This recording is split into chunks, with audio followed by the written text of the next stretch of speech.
Olá, pessoal! E estamos de novo, mais uma vez, juntos. Aí, outra vez já, semana passada, nossa segunda aula juntos agora, desenvolvendo temas de história do Brasil. Eu, história do Brasil e...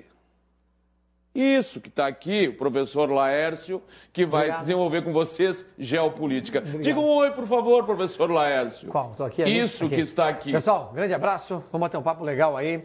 Vocês já tiveram uma prévia na semana passada, quando discutimos história e geografia, fizemos inúmeras inter-relações. Isso é importante, esse treino que as duas disciplinas desenvolvem. Não estende que a aula é minha. Ah, é? Não vou deixar você falar na outra. Tá bom? Vai ser um papo legal. E tá aqui esse globinho para nos ajudar. Geografia é uma leitura de mundo. Ele fica girando assim o tempo inteiro, esse globinho? Força do pensamento. Força do pensamento. Exato. Eu tô aqui. Tá, ele fica girando assim. Fica, por favor, câmera.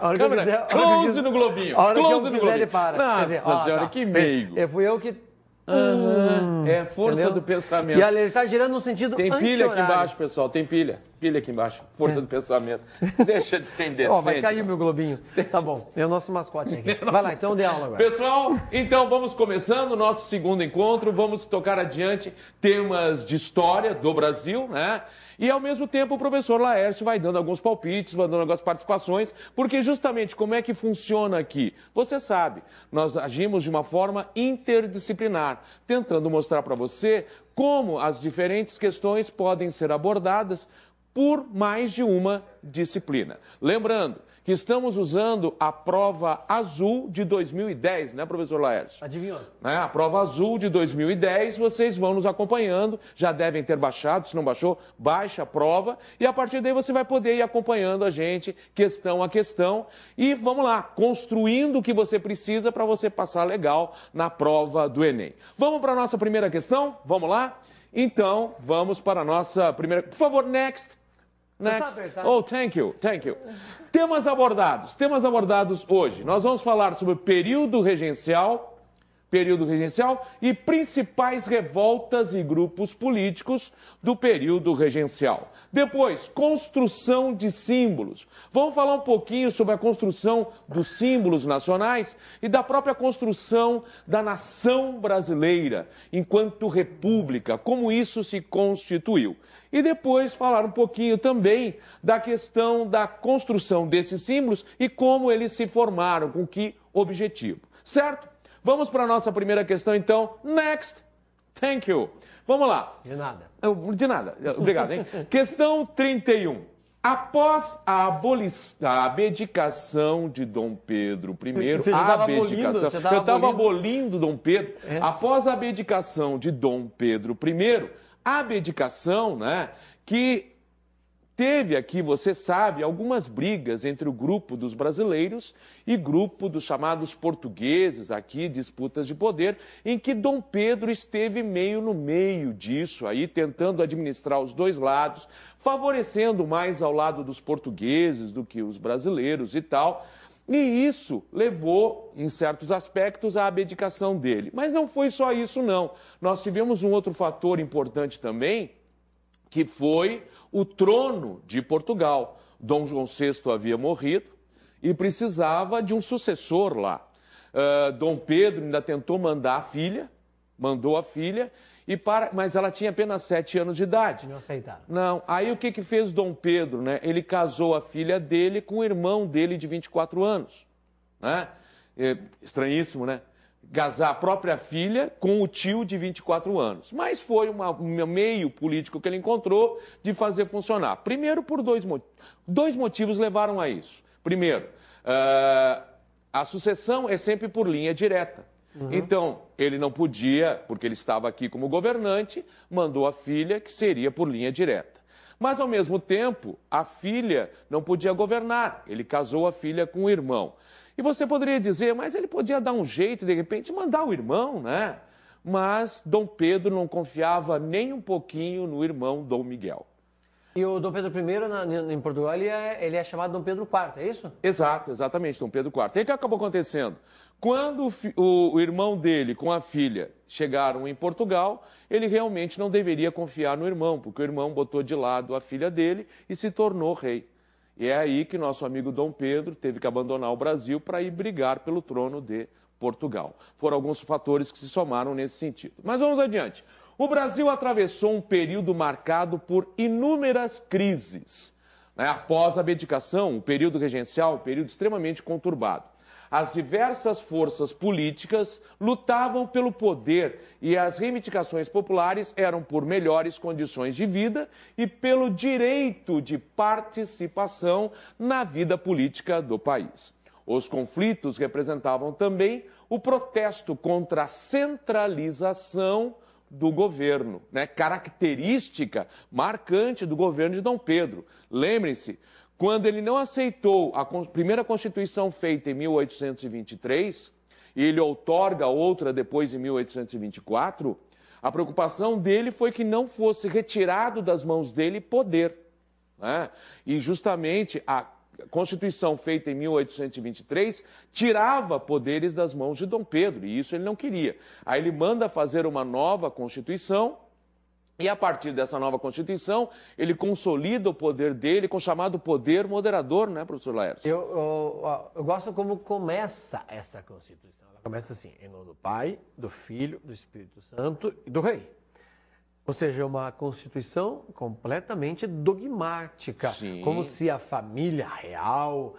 Quer dizer, qualquer família real ou qualquer ditador, e mesmo aqueles que são eleitos pelo voto democrático, sempre colocam a culpa em Deus, você percebeu? Por eles terem sido... Não, Deus quis assim, Deus me elegeu, Deus contribuiu, Deus quis. É uma maneira de disfarçar essas nhacas. Sim, e principalmente porque ainda estamos num período de pensamento de poder absolutista, E a origem do direito divino de governar, Jean Bodin, a origem do direito divino de governar ainda estava presente.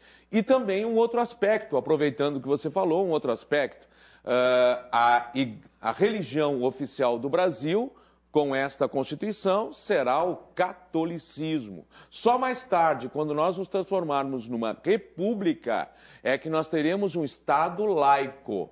E mesmo assim é questionável ser laiquismo, Exatamente. Quando eu vejo no tribunal, no Supremo, uma cruz lá no fundo, quando eu vejo em escolas públicas uma cruz lá no fundo, isso é inaceitável. Você diretor, você diretora, você aluno, questione se esse Estado é laico quando você coloca uma cruz com Jesus pendurado. Porque, de uma certa forma, você está impondo uma determinada religião, uma determinada visão ideológica de religião. É lógico.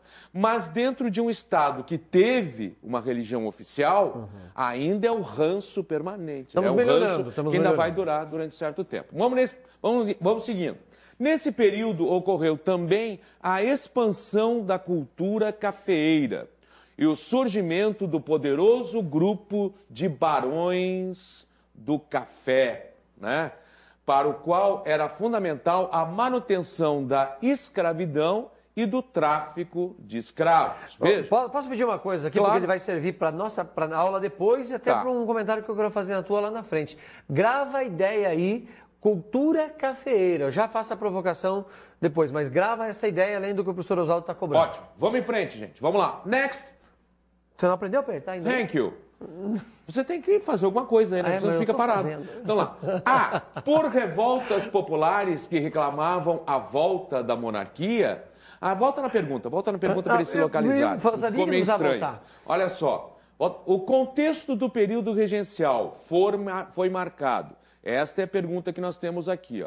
O contexto do período regencial foi marcado. Agora sim. Agora next? Vamos lá. Isso, agora next. Não de nada. Por revoltas populares que reclamavam a volta da monarquia, por várias crises e pela submissão das forças políticas ao poder central, pela luta entre os principais grupos políticos que reivindicavam melhores condições de vida, pelo governo dos chamados regentes que promoveram a ascensão social dos barões do café, pela convulsão política e por novas realidades econômicas que exigiam o reforço de velhas realidades sociais. O que você acha? Pense rapidinho nas alternativas. Volta lá, coloca nas alternativas, por favor, para eles. Pense um pouquinho nas alternativas.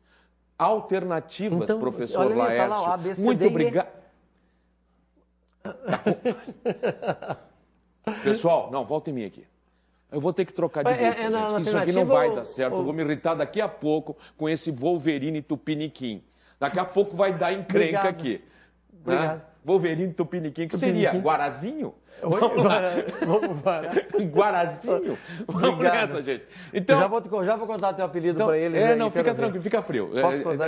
Fica na tua. Fica na tua. Fica na tua. Então, volta ali nas alternativas. Bem, vão eliminando por revoltas populares que reclamavam a volta da monarquia? Não, nós até vamos ter revoltas populares, mas não que pediam o retorno da monarquia, de jeito nenhum, essa não nos serve.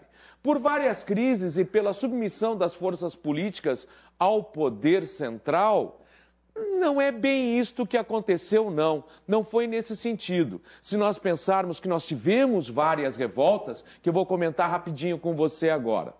Tá? Então também não nos serve. Pela luta entre os principais grupos políticos que reivindicavam melhores condições de vida, não.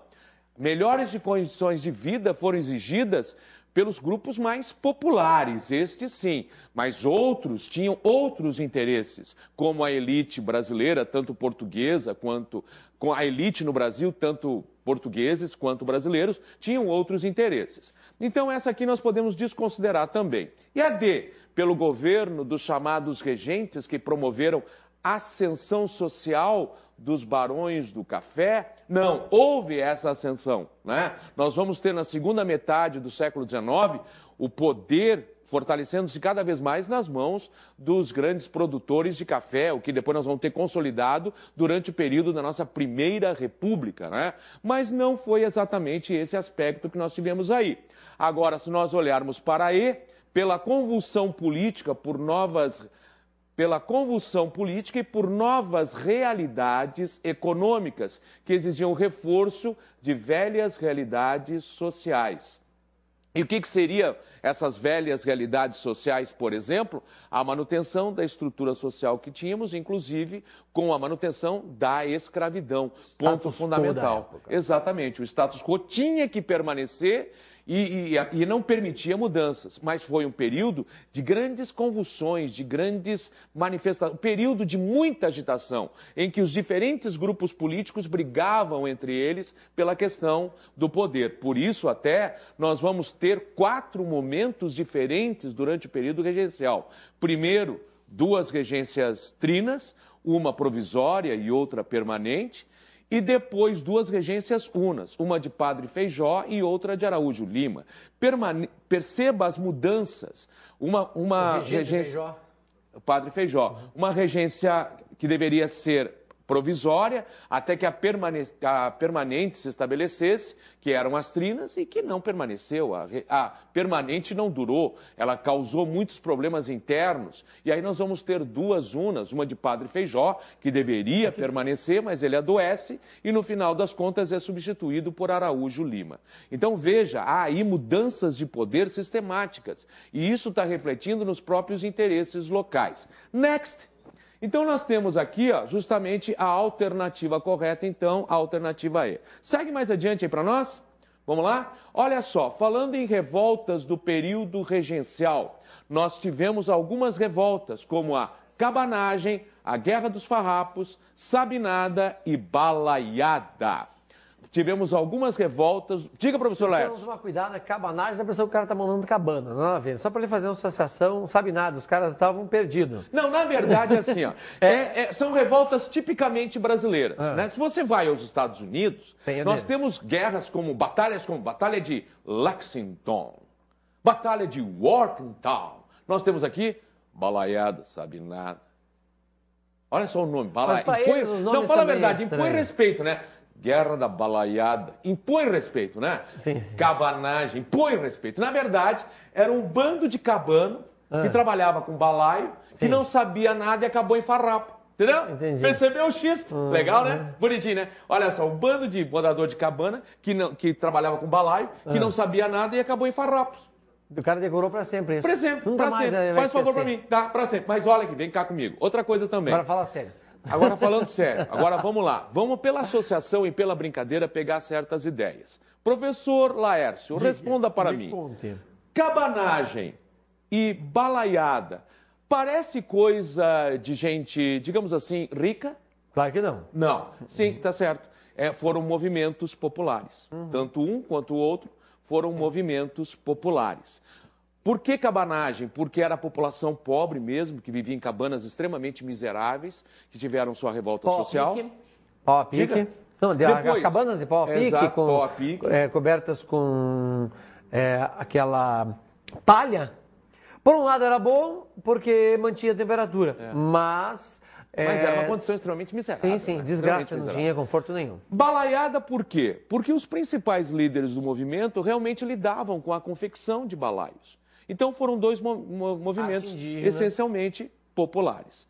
Sabinada foi um movimento que, se você olhar aqui, durou muito pouco. De todos os outros, foi meses, de 37 a 38.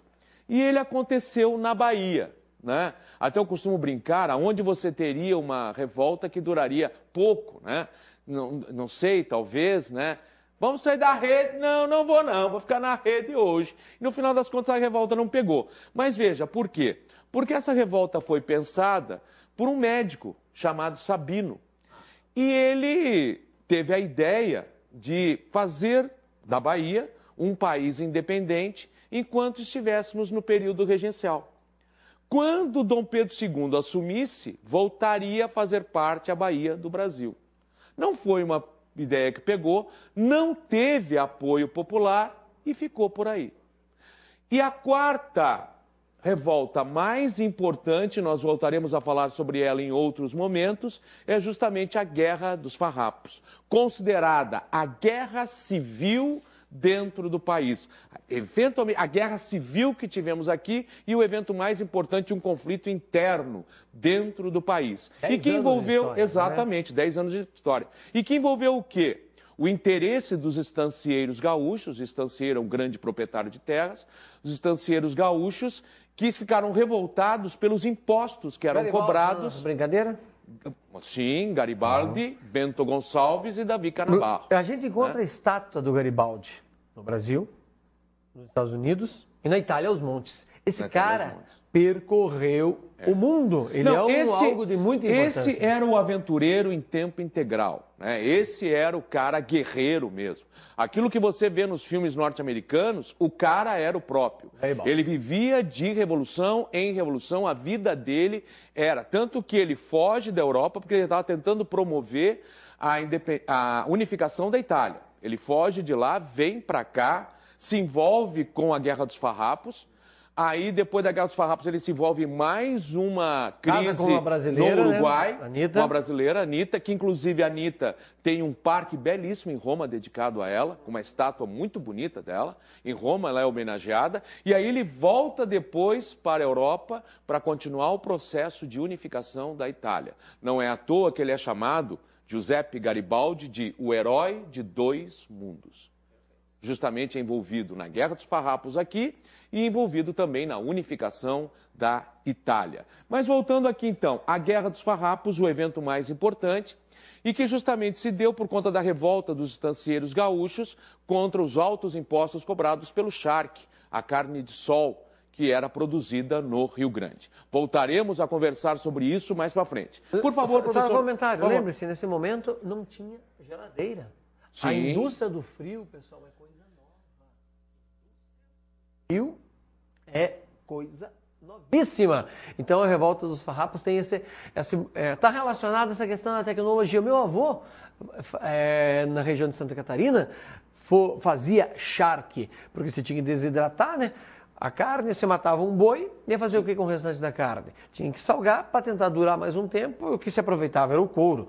O resquício que nós temos hoje disso é uma indústria ainda, por enquanto, boa de calçados e de roupas com base no couro. Estamos perdendo para a China por vários motivos. Uma, porque a nossa indústria ainda depende do Estado, aquela indústria que fica pedindo coisas para o Estado e o Estado fica fazendo uma questão paternalista. Os dois tinham que se separar e trabalhar sozinho, mas não conseguem. Porque a hora que ela quebra, ela pede ajuda para o Estado, mas não consegue se fazer sozinha. Indústria do frio, grava isso porque ela ganha força cada vez mais em nosso planeta. Exato. Vamos mais adiante. Passa, por favor, next. Agora vamos dar uma conversada. Aqui nós temos umas imagens, Padre Feijó, né? Padre Feijó, que justamente foi um dos regentes. Na regência Una, ele permaneceu sozinho, né, após o ato adicional de 1834, que permitiu a eleição de um único regente. Depois uma imagem aqui de Dom Pedro, justamente com a filhinha que ele manda para Portugal, para ser rainha. Next, por favor. Não, antes de você passar, deixa eu fazer um comentário rápido. Eu não tava, fazia tempo que eu não via a fotografia do Padre Feijó, que me lembra que é o nome de rua em vários lugares do Brasil, como Regente Feijó, sim, mas ele aparece num Casmurro. No Dom Casmurro se fala dele nesse livro, vocês devem estar lendo Dom Casmurro para o vestibular.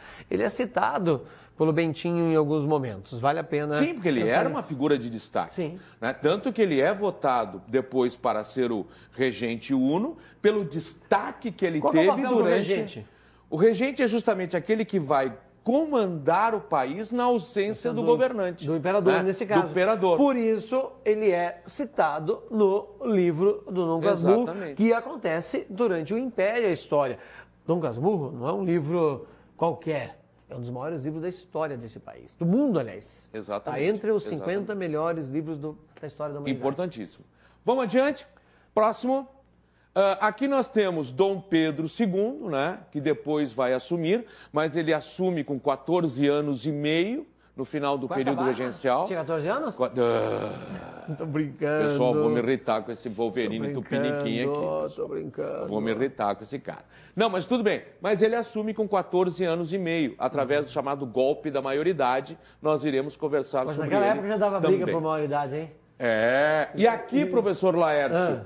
Para o seu olhar de geógrafo, sim, nós temos justamente um mapa do Brasil, apaixonante esse mapa, ainda com certas regiões faltando. Sabe me dizer quais são as regiões que estão faltando aí? Por exemplo, não, está faltando o que é o Acre hoje, por isso eu queria chamar a atenção. Exatamente. Isso, que está o Acre, por favor. Aqui. Isso, mais ou menos. Está igualzinho. Nossa senhora, você podia ser cartógrafo. Eu sou muito bom. Veja só, lembra quando eu provoquei lá atrás, argumentando sobre a questão do café? Sim. Nós, no Brasil... só reclamamos quando nós perdemos. Por exemplo, aí foi roubado. O Acre foi nosso porque nós conquistamos isso pela ocupação que vai servir de uma questão lá na frente. Exato. Não vou me apurar aqui porque... Que é a criação do território do Acre. Mas tem a questão, tem a ver com a minha pergunta. Só queria dizer o seguinte, seringueiras foram roubadas daí, sementes de seringueiras, em torno de 30, 40 mil sementes durante 2 anos, e foi plantado na Malásia. E daí, essa semente foi para lá sem e também na região da Indochina. Isso. Também, né? Tem um filme Indochina, inclusive, que mostra isso. A seringueira ali plantada foi sem a praga e plantada uma do ladinho da outra. E daí o Acre perdeu a importância. A gente reclama disso, não, roubaram de nós, fizeram biopirataria. Mas o café não era nosso. O café foi biopirataria. Exatamente. Nós roubamos o café de algum lugar e nos tornamos potência e ainda somos uma potência. Lembra que na semana passada, na aula passada, eu perguntei para você quem era o maior plantador de café do planeta? Desculpa, maior exportador de café torrado do mundo? Sim. A Alemanha, que tinha menos café do que eu, 3 que tenho no jardim de casa. Então, essa história, quando a gente reclamar que fizeram biopirataria conosco, que roubaram de nós, vamos ver o que a gente já fez com os outros. Exato. Beleza? Vamos adiante, next, por favor. Vai lá. Bem, e agora só comentar rapidamente, pessoal, sobre os grupos políticos do período regencial. Nós tínhamos 3, os restauradores, os moderados e os exaltados. Restauradores, restaurar, trazer de volta algo ao jeito como era. Eles pretendiam o retorno de Dom Pedro I ao Brasil. Mas depois não vai ser possível, porque Dom Pedro acaba morrendo extremamente cedo em Portugal. Moderados, que era o grupo da elite de brasileiros, né? Aqui os restauradores eram a elite portuguesa, aqui a elite brasileira. O nome indígena, Caraburus, né? E exaltados, que era o movimento popular mesmo, o povo mesmo. Né? Do Rio Grande do Sul. Mas no final das contas é importante, e justamente quero destacar com você, esses 3 grupos políticos, com a morte de Dom Pedro, vão se dividir, next, por favor, em apenas... Ah, não, volta. Tiraram eu tinha colocado uma animação aqui, mas não tem problema. Vamos isso, lá? Devolve o lápis. Devolvo o lápis. Fica, e aí eu faço bonito. isso. Não, eu devolvi o lápis e ficou muito bom. Não, realmente. Melhorou. Não, ficou ótimo. Ficou ótimo. Agora sim. Não, ficou muito bom. Eu consegui estragar com tudo aqui. Então vamos lá. Vamos lá. Então veja. Depois esses 3 grupos políticos vão desaparecer e nós teremos os conservadores e os liberais. Né? E quem serão esses conservadores e liberais? Apenas as elites. Porque quem vai cair fora mesmo são os exaltados, a parte popular mesmo, né? Esses vão cair fora. E a política brasileira vai ficar dividida entre as elites. Ainda bem que isso mudou, não tem mais elite. Não tem. Não existe no Brasil, não tem mais esse problema de um grupo dominante. Nenhuma. Acabou agora, isso existe coisa... uma... Deve ter na França, aqui não deve tem. ter na França, nos Estados Unidos bastante. Na França, nos Estados Unidos. E veja, tanto que havia um dizer do próprio povo que era nada mais conservador que um liberal, nada mais liberal que um conservador. Isto é, os dois eram elites, representavam as elites e o povo efetivamente havia ficado de fora. Importante destacar que o povo brasileiro vai se envolver apenas com a política e vai ter direito de participação efetiva só na década de 30, Constituição de 1934 com Getúlio Vargas, que nós ainda vamos conversar sobre isso. Por favor, next, vamos rapidinho para a próxima questão. Vamos lá. Para consolidar-se como governo, a República precisava eliminar as arestas, conciliar com o passado monarquista, incorporar distintas vertentes do republicanismo. Tiradentes não deveria ser visto como herói republicano radical, mas sim como um herói cívico-religioso, como mártir integrador, portador da imagem do povo inteiro. Primeiro textinho ali. Ei-lo, o gigante da praça, o Cristo da multidão, é Tiradentes quem passa, deixem passar o titã. Outro texto, por favor. Vamos lá? A Primeira República Brasileira, nos seus primórdios, precisava constituir uma figura heróica, capaz de congregar diferenças e sustentar simbolicamente o novo regime. Optando pela figura de Tiradentes, deixou de lado figuras como Frei Caneca ou Bento Gonçalves. E a transformação do Inconfidente em herói nacional evidencia que o esforço de construção de um simbolismo por parte da República estava relacionado. Veja, aí eu quero destacar com você. Por que a construção de símbolos nacionais? Para criar ideais de atitude, de comportamento que todo cidadão deveria ter. Então, Bento Gonçalves, como um revolucionário que chegou a criar um novo Estado, não era muito favorável. Frei Caneca, que se envolveu na Confederação do Equador e pretendeu separar aquela região do que é o Brasil, já independente, não era uma boa também. Agora, alguém que lutou pelo princípio de um país, que lutou pela região mineradora e que até morreu por isso e que teve até um traidor, seria sensacional. Ele passava a representar o mártir do Brasil, né? Mártir, e se é mártir, é alguém que morreu por nós igual a Jesus Cristo. Numa época de analfabetos, a analogia era perfeita, exatamente. Pessoal. Lembre-se que o Brasil, embora tenha uma boa parte de analfabetos hoje, o alfabeto funcional, naquela época era analfabeto completo, de pai e mãe, né? Literalmente não sabia escrever nada. E a imagem nem digital. E a imagem representa, ela substitui a palavra escrita. Sim. A imagem, ela passa a mensagem. E justamente, se você olhar, todas as imagens que nós temos de Tiradentes, elas são imagens aproximando ele de Jesus. Então, o cara barbudo. Ele é a própria figura de Jesus. Passa ali para nós, passa ali para nós. Passa ali para nós. Aqui, mais uma? Aqui, esta imagem. Olha só, esta imagem aqui, que a gente chama de pátria, a construção da pátria nacional. E veja quem é que está construindo a pátria, quem é que está fazendo a bandeira? As mulheres. As mulheres estão costurando a bandeira, a menina está abraçada na bandeira, a criança está coberta, protegida pela bandeira, e as mulheres estão costurando a bandeira. Isto quer dizer o quê? O sentido do povo construindo a nação. E a mensagem constituída aí. Para você e para os alunos, você já viu a pátria? Exato. Já viu a pátria alguma vez? E esse é o ponto. Agora o professor Laércio Pasmem, ele acertou, gente. Olha só que legal. Pasmem, ele acertou. Não, Obrigado. foi sensacional. Obrigado. Eu fiquei até comovido. Ficou assim? Não, eu fiquei comovido. Então, isso mesmo, ficou assim. Vocês viram o que ele fez com como ouvido?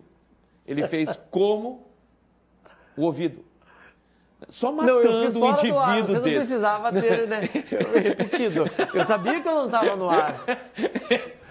Obrigado. Nada de nada, eu sei que você vai se vingar depois. Então vejam, justamente a questão do abstrato. A pátria, ela é abstrata. Então eu tenho que fornecer imagens, símbolos, que constituem aquilo que você deve entender como pátria. Então eu te entrego, né? Eu entrego a você alguém que simboliza a entrega, a devoção à pátria e à morte por ela, e eu te dou outros símbolos pelos quais você se apaixona, como a bandeira, hino e outras coisas. E te passo a ideia, como um quadro como esse aqui, A Pátria, de 1919, eu te passo a ideia de que é o próprio povo que constrói a nação. Passa ali a próxima imagem, por favor, meu amigão. Aqui? Olha só, Tiradentes aqui. Olha a forma de Tiradentes. É quase um Jesus Cristo. Não, ele é Jesus. Você só escreveu o Tiradentes embaixo ali. Era só tirar a palavra Alferes Joaquim Se colocar José INRI lá em cima, fica a mesma coisa. Exatamente. Era justamente a aproximação da imagem de Tiradentes da imagem de Jesus. E aqui nós temos a bandeira nacional, né? Que só para você saber, né? A bandeira nacional nossa é a mesma do período do Império. Qual é a única diferença? Substituíram o brasão do Império pelo círculo com ordem e progresso. Que é uma palavra, uma frase positivista, Exato. como que se pela ordem você atingisse o progresso. Se fosse assim, o Brasil já seria dono da Lua e todos os outros planetas, porque que tem de lei nesse país que as pessoas não respeitam? Não é o governo que não respeita a lei, pessoal. É você, sou eu, nas ruas, quando passamos sinal vermelho, quando jogamos lixo pela janela ou coisa parecida. Não é uma frase que vai me transformar em respeitador da lei, é a minha atitude. Exatamente. Vamos para a próxima então, Laércio? Aqui? Só para encerrar. Olha só, então qual seria a alternativa correta? Temos ela aqui, eu já vou direto para você para a gente não perder muito tempo. Olha o que diz aqui.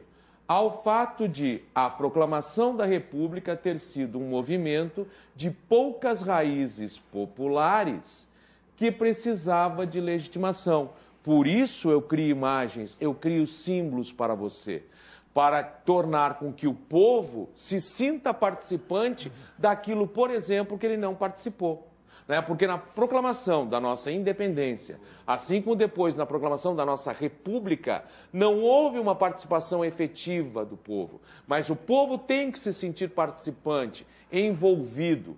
E aí você repassa a ele símbolos que mostram, de uma certa forma, esta participação, como o quadro A Pátria, que eu acabei de mostrar para você. Eu forneço símbolos. E como o professor Laércio falou muito bem, com uma população com mais de 90% de analfabetos, eu não posso construir esses símbolos de uma outra forma que não seja através de imagens.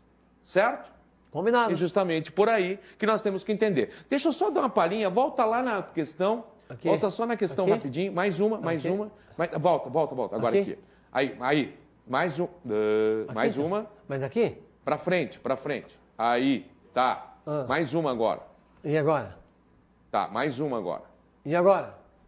Tá, não, foi direto para a questão. Eu queria mostrar, eu pensei que tinha mais uma imagem, mas não tem. Não tem. Tudo bem, gente. Justamente o que eu queria trabalhar com você, e nós vamos voltar a esse aspecto, a questão da construção dos símbolos nacionais. E como esses símbolos nacionais foram importantes para a formação da identidade, da noção de pertencimento do brasileiro à sua nação, à sua pátria. Certo? Com isso podemos encerrar? Beleza? Nós só tínhamos um minuto mesmo. Encerramos. Acabou. Daqui a pouco nós voltamos com você. Um abraço. Até daqui a pouco. Tchau, tchau.